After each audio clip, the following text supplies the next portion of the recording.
Lemons, a gigantic chocolate chip cookie, spaghetti sauce, a skunk? Nope, I can't smell any of these, never can, and never have been able to smell. The story of how my family found out was more of a chance happening. We were driving down the highway, and I was sitting in my usual spot in the car, right behind the driver, and was staring out my window. On the other side, where I didn't see any cars, a hog truck had apparently passed by, and it stunk. As it passed by the passenger side, the smell was apparently obviously affecting the drivers around us as they swerved to avoid the 18-wheeler, frantically closing their windows, changed their AC setting in an attempt to close off the smell, and coughed, hacked, and gagged. I, of course, was oblivious to this and was still staring out my window, watching as cars drove on the opposite side, most likely listening to some Disney song too loudly to hear my parents and sister complaining about the smell. It was only when my sister smacked me in the arm to get my attention and her asked me if I could smell that is when I realized something was going on. I took a deep breath through my nose before shaking my head and asking what they were talking about.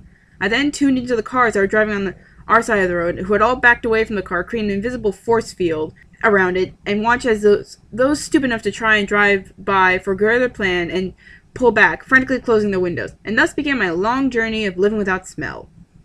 Now, don't get me wrong, my inability to smell doesn't bother me. In fact, sometimes it's helpful for me to get stuff done, such as cleaning the litter box, dissecting a frog, etc. Or if I want to play a practical joke on my father, I eat extremely hot food because, to me, it doesn't really matter how much I burn my tongue because my sense of smell affected my sense of taste to where I can barely taste foods. And watch my father's head, he's bald by the way, turn bright red and then perspire before he gulps down large amounts of water. However, there are several pet peeves I have with the general population and trying to understand my inability to smell. My first is them asking why I can't smell. I really don't have a clue. It's not believed to be genetic, and the only two people who couldn't smell in my family was my grandfather and my great-grandmother.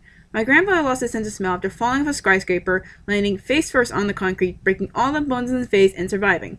My great-grandmother had diabetes, something I do not have. And I'm not related to Voldemort. I didn't have a severe ear infection when I was little, which can be attributed for loss of smell. My father asked a doctor, to which his medical reply was, some people have a sense of smell, some people don't.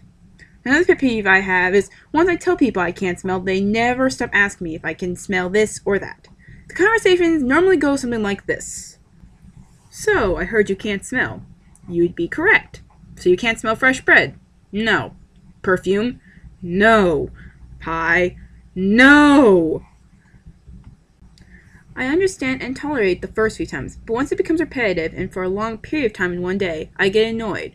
When I say I can't smell, it means I can't smell.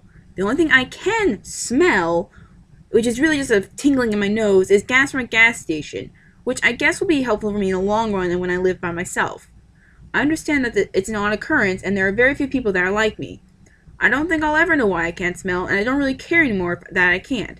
Sure, I miss the fact that I can't smell any good food, or the fact that my sense of taste is essentially gone. But I think of it this way. When something putrid fills a room, I won't be wishing I can't smell.